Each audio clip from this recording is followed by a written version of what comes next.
The Third Age. The Third Age, a term which I think I may have got from Peter Laslett, who became an expert on the Third Age and wrote books about it and set up the University of the Third Age in Cambridge, the first such university in England. It was an idea taken from France, but he set up the University of the Third Age.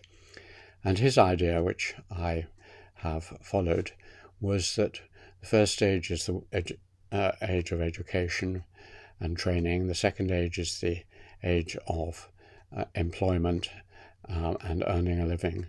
And the third age is the age when you retire from your formal job. But increasingly now, with better medical provisions and so on, you expect, if you say retire at 65, you would expect 20 years where you may have minor health problems, but you should be mentally and physically fit for 20 years, which is nearly as long as your employment in some cases. And many people may make it for 30 years to their mid-90s. So it's a big chunk of your life, and it's a time when you don't have to earn a living. You can do more or less what you like if you've been fortunate to have a pension. And what are you going to do? And how is society going to treat such people? This was the theme of Peter's book, which at one point was called Britain Be Your Age, but it's called something else now. But it's an interesting subject to think about, and it's something, of course, which I've now experienced. I'm now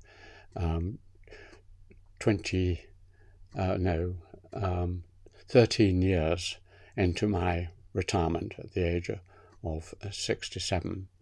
In fact, 14 years into it. And it's been a wonderful time again. I think that there are reasons why it's been so wonderful.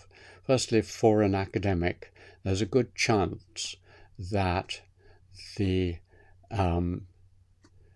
period of retirement will be very fruitful. During your working career, you accumulate many ideas, books, articles, and things which you don't have time to complete, and so you store these away. And many academics, when you ask them, they'll say, well, I've got to finish this book and that book and a few more articles. That's a good start, I find, but you can finish them off, and then what? And there are problems with that, just thinking that you can continue to finish off things that you've started earlier on, because it'll only last 2 or 3 years. And then the energy, and particularly the audience for your work, begins to wane very quickly.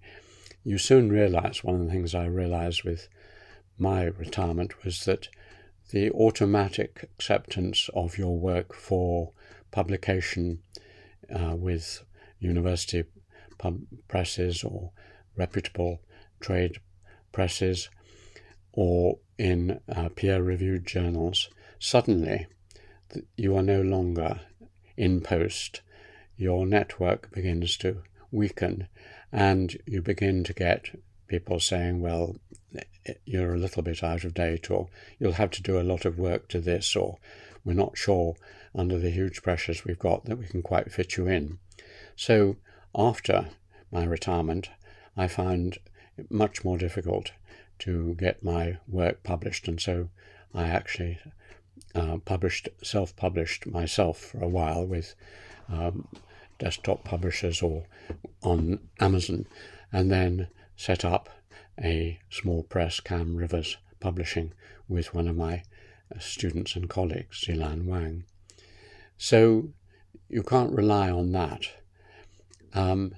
And you can't rely on the other thing that was stimulating, which was being invited to give talks or go to conferences and so on. That also tends to fade away. I've only given in those 13 years, perhaps, there's always more than you think, but say 4 or 5 talks to British or American universities or European universities. There might have been more because the last 2 years have been COVID, of course, but you're not quite in the same position. And that is one of the things that Peter Laslett talks about. There is a lack of enthusiasm or reverence or respect, shall we say, for the aged. Our society never has been looking up to older people. You retire, live a few years, as my grandparents did, and then it's expected that you'll do the decent thing and die. The reverence and respect that you find, and I've found so refreshing in Asia, in Nepal or China, is largely lacking. And so you have to really work out a strategy to deal. And one strategy, which I noticed some of my friends still engage in, is that you are no longer very much in demand in your own society and intellectual world, but elsewhere. Many of them in an earlier era went off and became visiting professors and lecturers in America and sometimes in France and so on. I was enormously fortunate in having, as my last few students, Chinese students. And so through that, I'd already started from 2002 going to China and visiting universities. And so during my retirement, I've been a visiting professor at 3 or 4 different Chinese universities. For example, at Sichuan University for 5 years, I was an honorary visiting professor, which meant that I was given a room when I went there or a place to stay, given courses of lectures, eager young students wanting to hear what I was about, running seminars, travelling around. And this was enormously encouraging and refreshing. And the same at Tsinghua University and Beijing, Peking University, Wuhan University, elsewhere. And so I would go on lecture tours or go and give a guest lecture and go and open book fairs and all sorts of things in China. And my books also seem to be in demand in China. And I've had about 14 or 15 books translated and published in China, and there are another dozen or more to be done. So 20-30 of my books are being translated and published in China, largely through the work of my young friend Zilan Wang and another of my students, Xiao Ma. So China has given me that injection of excitement, and not only in China, but in King's College. I am the keeper of the Zhuzhumo, the poet Zhuzhumo's stone in King's, and partly because of that, and because of big China, UK poetry and arts festivals we run together and other things, I have a constant flow of interesting visitors from China and other parts of the world. So I wake up excited in the morning at the thought that I'm going to meet so-and-so or prepare a lecture for so-and-so. And it's given enormous zest to my life.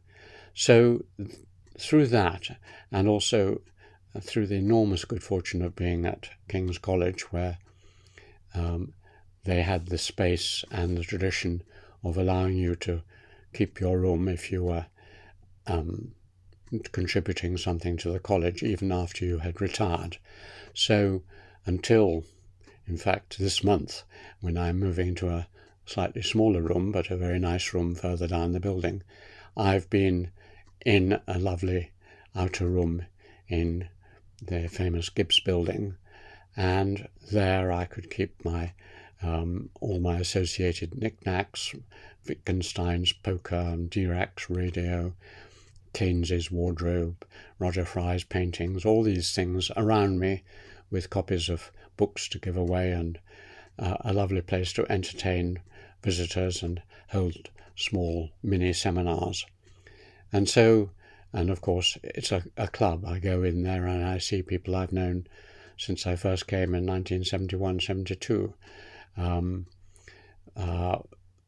50 years, people who I've known for 50 years. It's unlike almost anywhere. If you go back to a village, most of England, you won't meet people you knew 50 years ago. But in Cambridge, you walk down the streets and you say hello to people, and it feels like a village.